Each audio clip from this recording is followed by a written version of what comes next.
The Twins hang on for a 1-0 shutout win over the Guardians in the series finale. Let's break it down on today's episode of Locked On Twins.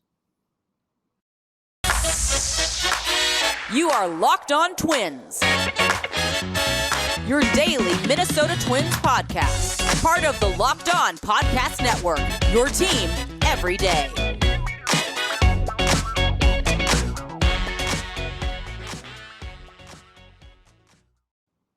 And welcome to the Locked On Minnesota Twins podcast. Today is Thursday, June 23rd, and I'm your gracious host, Nash Walker. Thank you for making Locked On Twins your first listen every day. We are free and available wherever you get your podcasts. Again, this is Nash Walker. I've been running at Twins Daily for 4 seasons. I've been hosting this podcast for 3 seasons, and this was one of the best series best regular season series. The playoff series for the Twins since I've been covering the team. Haven't been very good.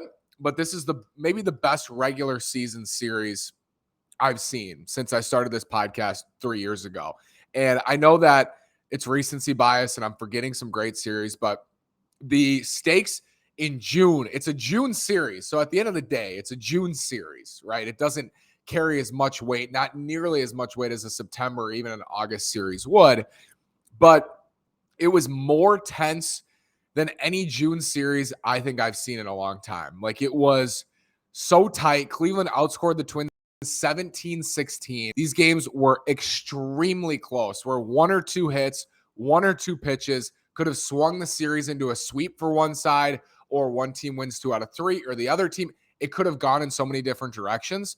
And that's not to let the Twins off the hook for the first 2 games, let their bullpen off the hook for not making those pitches, or let their offense off the hook for not scoring that run in the 10th inning of game 1 of this series. But it was just so tight. Like, all 3 games, so tight, down to the wire, down to the final out in all 3 games. It was tremendous. It was a tremendous series. If I were to step back and I was not a huge Twins fan, like a diehard, in love with the Twins fan, I would look at the series and I'd say, this is an unbelievable series. Like, back and forth. You had high scoring games. You had a medium level scoring game, 6-5 in game 1. And then you had 11-10. And today's a 1-0 shutout in a pitcher's duel. This series had everything. It had bullpen explosions, bullpen implosions. It had home runs. It had great starting pitching today. It had extra innings. It had some defensive web gems. It had everything, man. This series was fantastic. Fantastic. From the Twins' perspective, you feel really fortunate to get that win today. And I thought Rocco Baldelli got extremely cute and made a mistake pulling Yonder on there in the 9th inning to go to Caleb Thielbar against Andres Gimenez. I think I'm on board with everybody else that was highly questionable at best and at worst a potentially disastrous decision. Duran was pitching the lights out, and I don't really know the difference between letting him finish that game and pulling him with 1 out.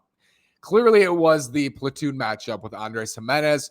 Here's the thing about Gimenez. Like, the worst thing he's going to do is what he did, and that's double, right? Like, I'm not worried about Andres Gimenez hitting a home run against Yohan Duran. It's possible, but the worst thing he's going to do is what he did against Caleb Thielbar. And who do I feel better about getting Andres Gimenez out, Thielbar or Duran? It's not a question, even though you have the lefty-lefty matchup.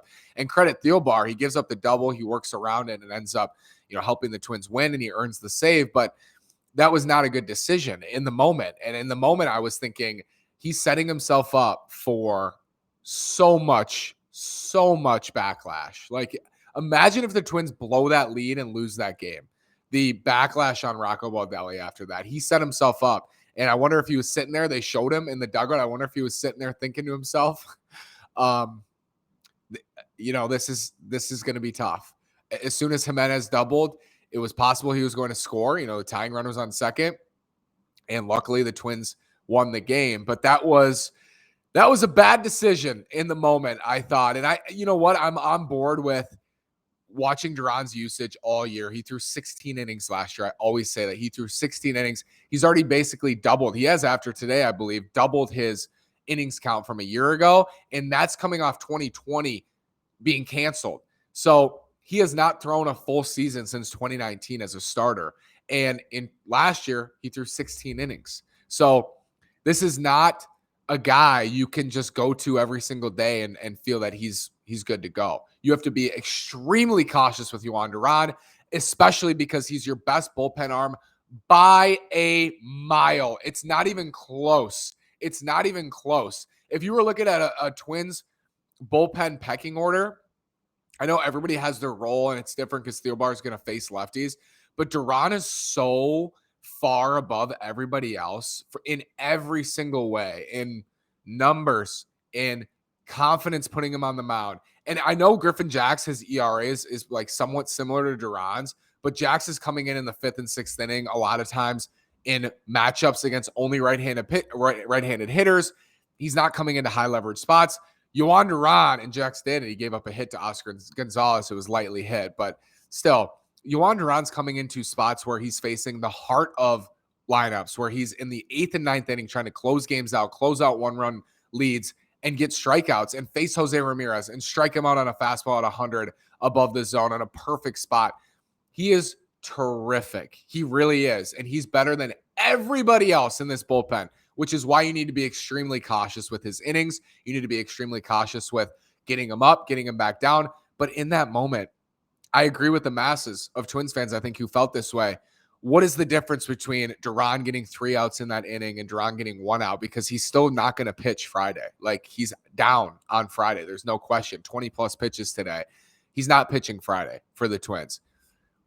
What's the difference? Just let him finish the inning, right? Or at least give him one more batter and see what happens, right?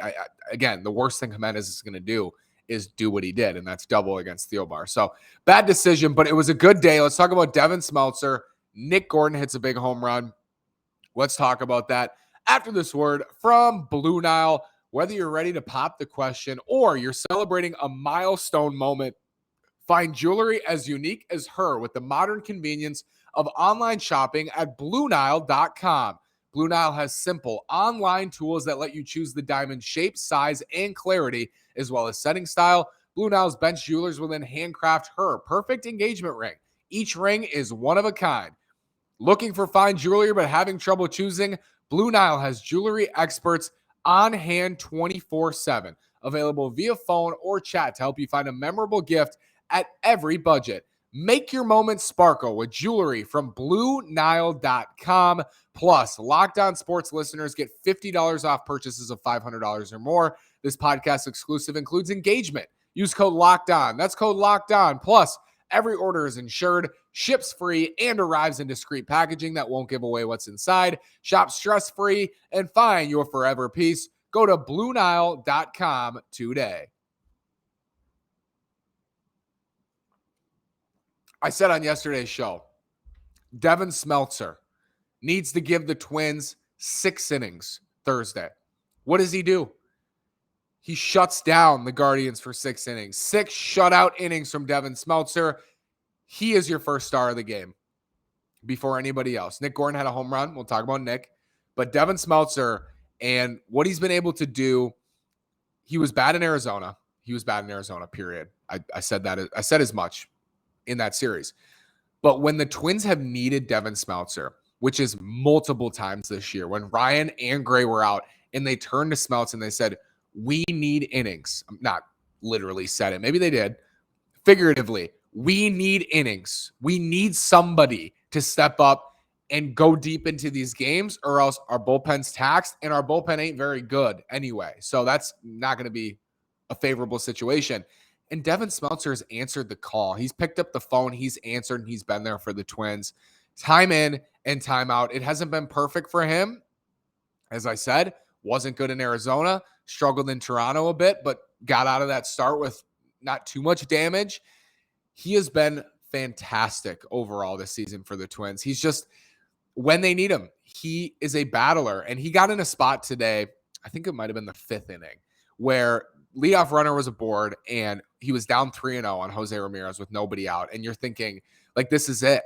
He's going to start breaking down. And he got out, and he got out of that inning. And it was just a testament to him and his ability to battle. And I think he does have that on the mound. And he has to, because he throws 89. His fastball is 89 miles an hour. And he's got a decent changeup. The curveball plays against righties, especially early in counts. And can go to it once in a while in late counts, but it's his ability to spot his fastball, of course, first, but he does have that moxie on the mound where he battles and he fights and he works his way through innings, and he can eat up innings for you as a crafty lefty. And he's just done it. And really, he's done it since he got called up in 2019. He's been good for the Twins most of his career. I mean, most of these last 3 years, and he was hurt last year. You can see last year crumbled for more reasons than one. There were so many reasons why last year was terrible. A big reason, I think, is the Twins' depth was so injured. Like guys like Devin Smeltzer. Imagine if they didn't have Devin Smeltzer over the last month. I think this thing could have crumbled. Like in that stretch without Ryan, when Joe Ryan had COVID and Sonny Gray was out with the pec strain, easily could have crumbled down to nothing if Devin Smeltzer doesn't show up every fifth day and give you 6 or 7 innings, because that has a domino effect on the bullpen. It doesn't just impact that day that you're likely winning. It impacts the next day and the next day and the next day, all the way up until when he starts again and gives you 6 more strong innings. That's what he's done for the most part this year. And Thursday, they turned to him in a game they needed to win. And it's a June game. You lose. It's not the end of the world, but you lost back-to-back heartbreaking games to the Guardians. And you needed this start out of Devin Smeltzer. I said as much last night. And what does he do? He goes out there, 6 shutout innings. He was just fantastic today. He was fantastic. And he's not going to blow you away. He's not going to light out. I think he had 3 strikeouts today, and that's actually pretty high for him. He gets outs and he eats innings, and he was terrific. Nick Gordon, I thought Zach Plesac was awesome in this game. His changeup was working against the lefties. The slider was tight at 85, 86, and his fastball velo was up to 93, 94. And if he's spotting it up with that stuff, he's very good. And he can eat innings too. He was very good. This was a pitcher's duel, and he made one mistake, I thought. Made a couple mistakes, and the Twins hit some balls hard that didn't ultimately get over the fence. But he made a mistake to Nick Gordon. It wasn't even that egregious. It was a curveball in the lower third of the zone. He probably wanted it in the dirt, left it up just a hair, and Nick hit it out to center for a home run. That's the game. Zach Plesac otherwise was absolutely outstanding in this game. Both starters were very good. Plesac was more dominant with the strikeouts, and his slider was tough, and the Twins couldn't even really get on base against him. He was very good. So this is a good win for the Twins. Let's talk about what it means now. The Twins back into a tie in first place. The White Sox lose to the Orioles tonight. Ha! Let's talk about what it means after this word from Athletic Greens. What is this stuff? With one delicious scoop of AG1, you're absorbing 75 high-quality vitamins, minerals, whole food source superfoods, probiotics, and additions to help you start your day right. This special blend of ingredients supports your gut health, your nervous system, your immune system, your energy, recovery, focus, and aging, all the things.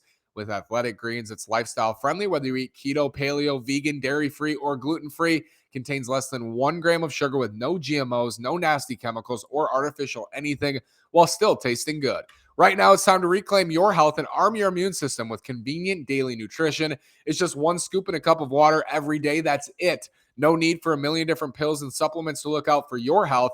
And to make it easy, Athletic Greens is going to give you a free 1-year supply of immune-supporting vitamin D and 5 free travel packs with your first purchase. All you have to do is visit athleticgreens.com/MLB Network. Again, that's athleticgreens.com/MLB Network to take ownership over your health and pick up the ultimate daily nutritional insurance.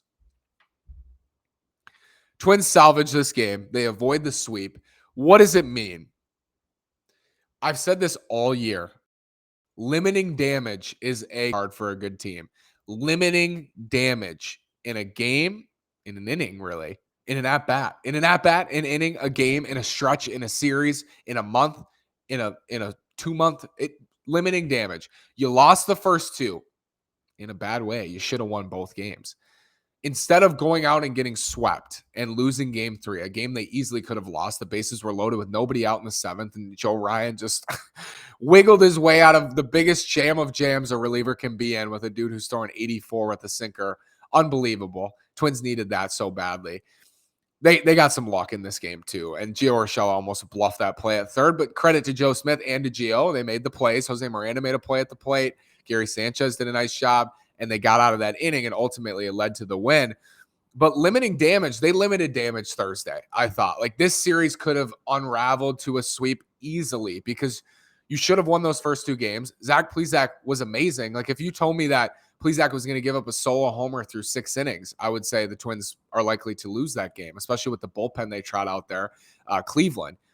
And with the Twins, too, the bullpen they trot out there in a much worse and different and worse way. I would say the Twins are to lose that game. So they limited damage. They found a way to win. They got outs when they needed them Thursday. And it's not insignificant because I said last night, if you can win this game Thursday afternoon and then you take 2 out of 3 or sweep Colorado, which I think they'll be in a good spot to do this weekend. Colorado, not good on the road. Their starting pitching is awful. And I feel like the Twins will be able to score a lot of runs this weekend. If they don't, that's on them. And we have seen them crumble against the Royals and Tigers at times this year and not be able to take care of business. But I expect the Twins to at least win this series and hopefully sweep this series against Colorado. I don't think this is a good pitching staff in the slightest. Their lineup with CJ Cron is okay. You know, they got Cron, they got some other guys, McMahon.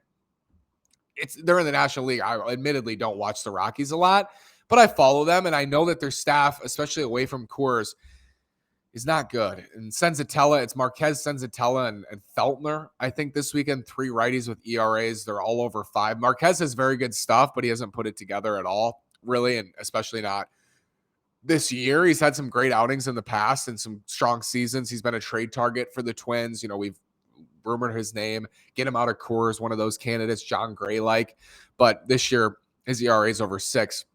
So for the Twins offense, you can get to these guys. And, you know, it is Bundy, Archer, and Joe Ryan. So you need strong starts. You need the bullpen to get back on track, like immediately. You need that immediately. They can't be blowing these games. But I feel that the Twins will be able to score enough runs in these 3 games. And with the way their offense has been swinging it, save for the Plesac start, you know, you look at the first 2 games, I thought they put together really nice at-bats for a majority of those games, especially in the second half of game 1 and really throughout game 2, where I think they scored in like every inning but 1 in game 2. So if they can carry that over, he ran into a bit of a buzzsaw today with Plesac. And I will say, I'll say, if the Twins offense is just not good against a starter who also isn't good, and that's on the Twins offense, I thought Plesac was very good today. And I think you credit Plesac more than you discredit the Twins for today. I thought Plesac was very good. They'll have a chance this weekend to score a bunch of runs. They should be able to score a bunch of runs. And again, it's not insignificant because we're not standings watching every single day, although I do in June because I live and die with this team on a daily basis. And maybe I'll be exhausted by the time we get to October. And if the Twins are in a playoff series, I'll be so tired that I won't even be able to. Not true. I have endless energy for this team. On a day-to-day, you beat Cleveland and the White Sox lost. So you gained a game on both teams today. And that's not insignificant after you dropped games this week. And you got one of them back against both of these clubs. You're back into a tie for first. Cleveland has to host the Red Sox, who are playing at a 700 clip in the last couple of weeks, I think even in the last month. And the Twins will play Colorado at home. So this is an opportunity this weekend. It's going to start Friday. We'll be back tomorrow with a post game, with a postcast with Brandon Warren. Can't wait. Hopefully the Twins, put up some runs in this series. They should be able to. Thank you for making Locked On Twins your first listen every single day. Check out Locked On Wolves with Ben Beacon. I listened to his episode tonight breaking down the draft. It was outstanding. You go listen to that. And check us out, YouTube, wherever you get your podcast. Like, subscribe, comment. Twins win. They're 39-32 on the season, and they'll now host the Colorado Rockies for 3 with old friend CJ Cron in town. Thanks again for listening. Have a great day, and go Twins.